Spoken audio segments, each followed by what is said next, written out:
Masayang araw mga ka-PN. Ito po, breaking news mga kababayan, tungkol po ito sa isiniwalat ni Senador Jingo Estrada mga kababayan.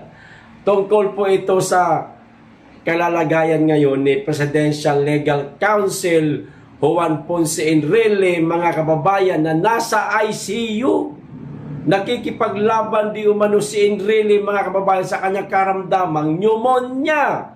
At ayon po kay Jingo Estrada, napakaliit na lamang di umano ng tsansang makasurvive itong si Enrile mga kababayan. Ito ho ang balita.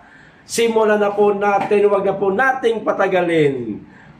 Just in, ayan na isang oras pa lang po nakakalipas, nasa kritikal na kondisyon sa ICU si dating Senador Juan Ponce Enrile ayon kay Senator Jingo Estrada. Sinabi ni Estrada na may pneumonia si Enrile at may maliit na lamang na tsansang mabuhay mga kababayan. Naku po, ito pa isang balita dahil nga dyan mga kababayan, ang mga senador, mapa-minority, mapa-majority man, nagkaisa po sila. Nag-alay po sila ng dasal para po kay Presidential Legal Counsel Enrile. Ayan Enrile, nasa ICU, mga senador nag-alay ng dasal ayon kay Jingoy. Ayan, nag-alay ng dasal ang mga senador kay Presidential Legal Counsel Juan Ponce Enrile matapos ihayag ni Senador Jingo Estrada na nasa intensive care unit ang dating Senate President. Sa kanyang manifestation ay binunyag ni Estrada na nasa ICU nang hindi binanggit na ospital ang 101 years old na si Enrile dahil sa sakit na pneumonia. Naku po, sa may mga pneumonia dyan, na mga lolo't lola, mga apot, mga anak, naku po, alagaan po ninyo ang inyong lolo't lola, ang inyong nanay at tatay. Ano po? Ito yung mismong sinabi ni Enrile. I have just received a very, very sad information. That our former colleague, former Senate President Juan Ponce Enrile is currently in the intensive care unit of an undisclosed hospital suffering from pneumonia, saad ni Estrada. Ito pa, uli. And I heard from a reliable source, very, very reliable source, ayan lihitimo talaga mga kababayan, that he has manipis na lamang slim chances of surviving, and I hope all of us here present can have a short prayer to be led by Senator Joel Villanueva. Ayan mga kababayan, nagsagawa ho sila ng pagdarasal o nag-alay sila ng prayer para kay Juan Ponce Enrile mga kababayan. Sa bagay mga kababayan, kung ganun man talaga ang sasapitin ni Juan Ponce Enrile, wala na ho tayo magagawa. Meron pong tagapaglikha. Siya po ang mas nakakaalam sa lahat. At siya po ang may karapatan kung hanggang kailan tayo mabubuhay sa mundong ito. Ngayon, kung talagang bawian na siya ng poong may kapal, pagamat ayaw pa sana natin mga kababayan, wala tayong magagawa. Sa ngayon, habang nakikipaglaban pa si Enrile, ipagdasal po natin. Okay, ito pa isang balita mga kababayan, dagdag ko lang po ito sa inyo. Si Auntie Claring, nagpakabugo na naman si Auntie Claring mga kababayan. May video ito.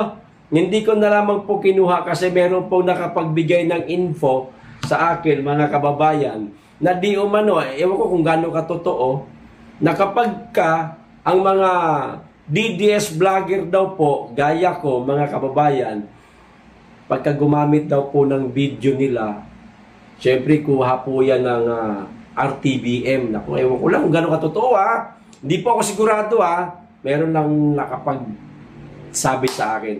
No. Pwede daw po nila tayo ika-copyright mga kababayan, mga vlogger. Naku, mag-iingat po kayo. Kung kukuha kayo ng video mula sa, tulad nga sa RTBM, siguro gawa nyo na lang po ng paraan para hindi po kayo mag-copyright at hindi po ma-take down ng channel ninyo. Kumbaga, wala nang mangyayaring demandahan sa mga DDS vlogger, mga kababayan, kundi ipapa-take down na lang ang mga channel ninyo. Nako po. Ito, ang sinabi ni Auntie Claring, mga kababayan, walang nakikitang flood control. Walang nakikitang sirang flood control sa Davao kasi wala pang baha. Teka, putulin muna natin sandali. Mga taga Davao, ako taga Davao din ako, ginagawa talaga tayong tanga nitong si Auntie Claire, mga kababayan. No? Ginagawa tayong tanga. Akala niya siguro, hindi natin alam. Auntie Claire, anak ka ng tutsa talaga, oo. Kaming mga taga Davao, hindi namin dinideny na walang baha. Meron pong baha. Kaya lang, hindi napakataas na baha tulad na nakikita natin ngayon sa Cebu, kahit dito sa Kamaynilaan. Hindi umaabot ng hanggang kesame ng bahay. Hindi pumapantay sa bahay. O yung iba nga, natatabunan pa yung bubong talaga ng baha. Sa Davao City hanggang tuhod kasi napakagaganda ng mga flood control project. At napakarami. Kaya daw, walang sirang flood control project sa Davao City, mga kababayan, kasi wala pa daw baha. Kalokohan. Anong walang baha? Binabaha din ang Davao. Hindi nga lang madalas. At hindi lang din po malalim. Talagisto si Yusek Castro talaga, mga kababayan, ginagawa niyang tanga tayo, Napakaraming video, Yusek Claire Castro, napakaraming video. Nagkalat sa social media na ang Davao City binabaha. Nung walang baha, sinungaling ka talagang babae ka sa lahat ng abogado, ikaw ang pinakasinungaling. Ikaw ang pinakasinungaling. Buti meron ka pang kliyente. Buti may naniniwala pa sa'yo. Nang dahil sa Marcos administration ito na Yusek ka, mawawala ang kredibilidad mo, babae ka. Abogada ka pa naman. Diba? Anong walang baha? Merong binabaha din ang Davao, hindi nga lang madalas at hindi mataas. Paano mo masisira yung napakatibay at standard na flood control project sa Davao City kung maliban sa napakaganda at napakatibay na flood control, marami. Ipinatayo ang Davao. Pinagawa ang Davao. Kaya ang tubig baha, hindi napapataas ng lagpas tao, naaanod na. Kaya hindi nasisira ang flood control kasi hindi malakas ang current. Tama-tama lang, simpleng baha lang talaga. Ito pa sabi niya, dapat bahain para malaman ng mga nag-iimbestiga. Binaha. Dapat daw bahain. Diyos ko na. Maraming beses na binaha. May sayad tong babae na to, mga kababayan. Iba na ang laman ng utak nito. Nilamon na talaga to ng sistema. Sistemang Marcos na puro paninira sa mga Duterte. Nilamon na siya, mga kababayan.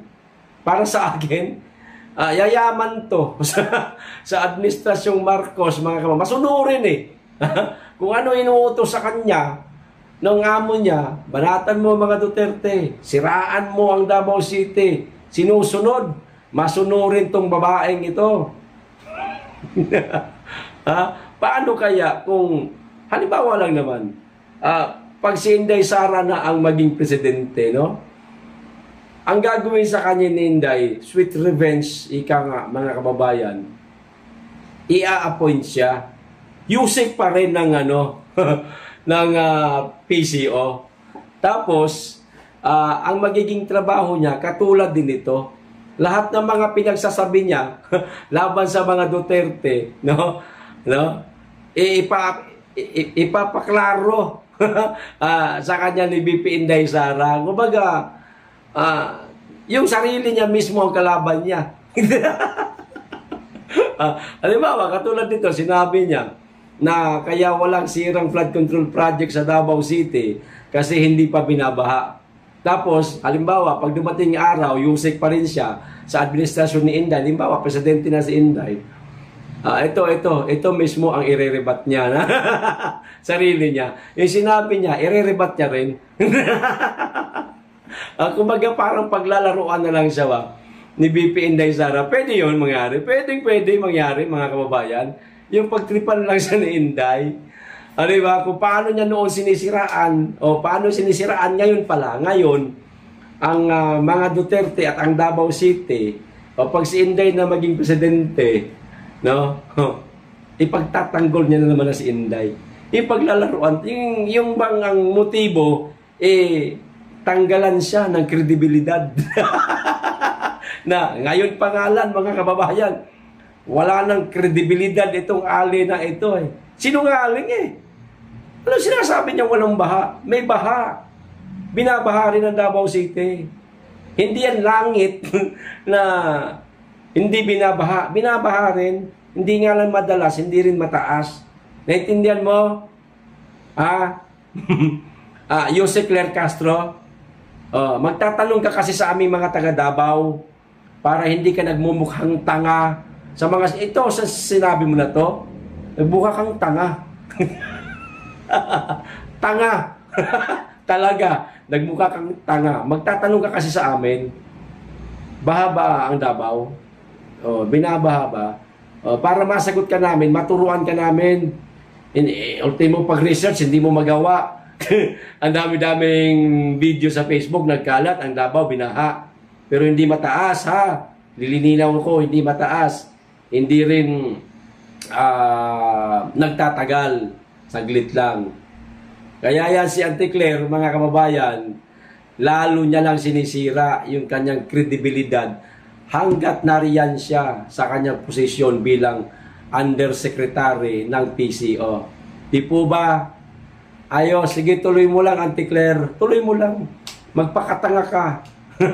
Tuloy mo lang yung paninira mo sa Davao City, sa mga Duterte, para mas lalong magmukha kang tanga. Ayos? Susuportahan ka namin.